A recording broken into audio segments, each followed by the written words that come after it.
मैं मूल रूप से एएन कॉलेज पटना में as a professor department of chemistry में कार्यरत हैं, लेकिन यहाँ प्रिंसिपल 25 जुलाई को ज्वाइन करने से पहले मैं मगध विश्वविद्यालय का कंट्रोलर था, जो राजभवन से नोटिफाई होता है उसके तहत।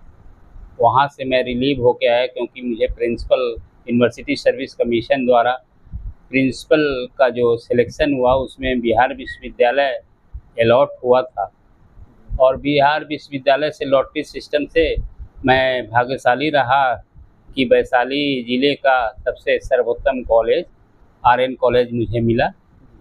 और ये 23 तारीख को लॉटरी से क्लियर हुआ मेरा पदस्थापन का।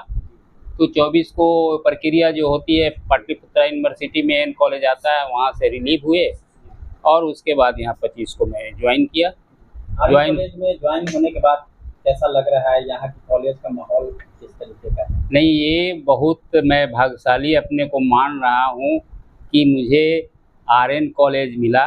यहाँ के teaching staff, non teaching staff, छात्र सब बहुत अच्छे हैं। यहाँ के छात्र छात्राएँ सब डिसिप्लिन है, क्योंकि मैं आरएन कॉलेज ज्वाइन करने के उपरांत एक मीटिंग हम नॉन टीचर और टीचर का लिए, उसमें हमको काफ़ी सहयोग उन लोगों का मिला और सकारात्मक पहल उन लोगों ने किया।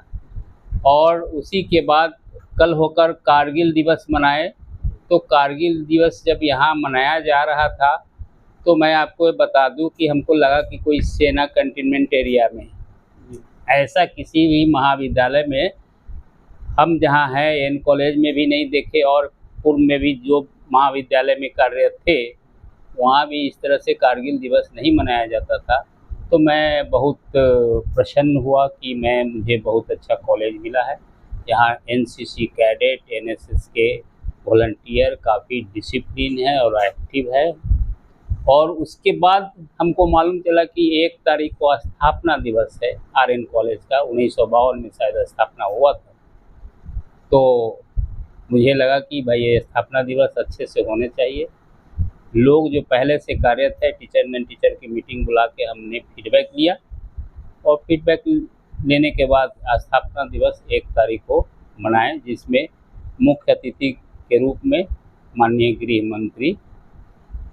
गृह राज्य मंत्री श्री नित्यानंद राय जी आए, स्थानीय विधायक आए, और वीसी कुलपति महोदय का 1 तारीख को पहले से प्रोग्राम इंगेज था एमजेके कॉलेज बेतिया में।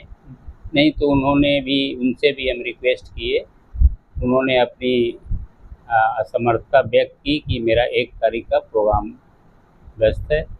और उस दिन काफ़ी यहाँ के टीचर और नॉन टीचर से फीडबैक मिला कि काफ़ी अच्छा स्थापना दिवस यहाँ मनाया गया। यहाँ के बच्चे में सबसे खासियत है कि इतना अच्छा कल्चरल प्रोग्राम किया, तो मैं खुश हो गया कि जैसे हम लोग विद्यार्थी जीवन में हाई स्कूल में करते थे, स्टूडेंट लाइफ, तो उस तरह का यहाँ कॉलेज में है। जैसे बच्चा बहुत ही इंटरेस्ट होता है उसको कल्चर प्रोग्राम करने में, जैसे हम लोग भी हाई स्कूल में थे, पढ़ते थे, लेकिन यहाँ कॉलेज में बच्चा जब कल्चरल प्रोग्राम किया तो मैं बहुत खुश हुआ कि बहुत कल्चर्ड है यहाँ के बच्चे। आगामी क्या कुछ प्लान है? इस कॉलेज में इतने बड़े कैंपस में कुछ कमी ये सब भी नज़र आया है, उसको सुदृढ़ करने के लिए क्या? देखिए, कमी कुछ हमको नज़र, आरएन कॉलेज हाजीपुर बहुत बढ़िया कॉलेज है और इसमें हम उत्तरोत्तर विकास करेंगे। कमी ढूंढने के लिए मैं यहाँ नहीं आया हूँ, इसको विकास करने के लिए आया हूँ। कमी रहेगा तभी तो विकास हाँ, तो उसमें 1 तारीख को स्थापना दिवस पर माननीय गृह राज्य मंत्री द्वारा आश्वासन दिया गया है कि एक सभागार हम देंगे। एक सभागार की यहाँ कमी है, क्लासरूम की कमी है, उस दिशा में हम अग्रसर है। उसमें हम इंजीनियर को बुलाए हैं, वहाँ दिखाए हैं, और उसमें जो कागजी प्रक्रिया होती है, पेपर वर्क, यूनिवर्सिटी से परमिशन लेके क्लासरूम जो सेट वाला बिल्डिंग है उसको हम डिमोलिश करेंगे, और वहीं पर क्लासरूम हम G+4 बनाएंगे। दूसरा है, मेरा कॉलेज थोड़ा सा शाइनिंग होना चाहिए। चमक होनी चाहिए। तो उसमें थोड़ी सी कमी है, मैं चमक का प्रयास कर रहा हूँ। उसी में जो सेमिनार हॉल था 1 तारीख के स्थापना दिवस में, उसमें बहुत सारा काम हम करवाए।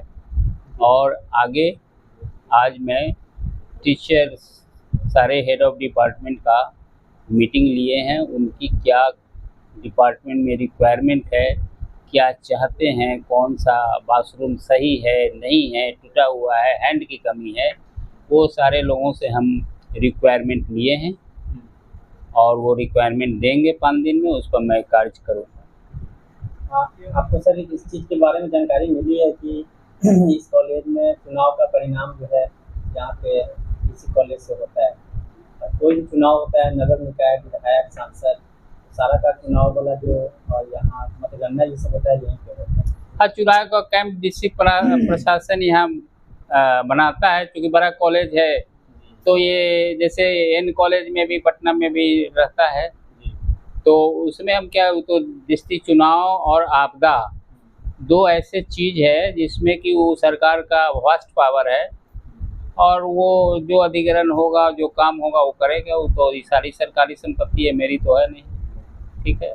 15 अगस्त भी आने वाले हैं, क्या शुभकामनाएं देंगे वैशाली वासियों को और तमाम जो छात्र हैं? तमाम छात्र को शुभकामना देंगे कि आप आए, क्लास करें, यहाँ रेगुलर आए क्लास में। कोई दिक्कत हो तो हमसे आके मिलके आप अपना प्रॉब्लम रखें, और इस 15 अगस्त पर सब लोग अपने स्वतंत्रता जो मिला उसको अक्षुण्ण बनाए रखने के लिए प्रयास करें। उसका सच्चा प्रयास ये है कि जिसको जो कर्तव्य है वो अपना पूरा करे। अधिकार के चक्कर में हम लोग ज़्यादा रहते हैं, अपनी ड्यूटी को भूल जाते हैं। तो यही मेरा संदेश होगा। बाहरी दलाल सब भी कुछ खाबी है, तो उसके बारे में क्या सब संदेश देना चाहेंगे स्टूडेंट्स? ये हम मीडिया में जो भी आपके थ्रू क्या संदेश दे, कोई दलाल उलाल यहाँ पर कैंपस में आए, अपना यहाँ पर संबंधित विभाग में जाए और काम होगा। कोई दलाल बाहर में जो दलाल है ये हमें जानकारी नहीं है, क्योंकि हम नया ज्वाइन किए हैं। और उसके लिए हम एक सार्वजनिक सूचना दे देंगे बच्चों के बीच, या ग्रुप में, एक ग्रुप बच्चों का ग्रुप होता है हर डिपार्टमेंट का, उसमें संबंधित हेड से नोटिस डलवा देंगे कि बाहरी किसी भी दलाल से या कोई भी है, ये हमें मेरे संज्ञान में नहीं है। अगर ऐसा आपके द्वारा मालूम है तो मैं उसको उचित कार्रवाई करेंगे।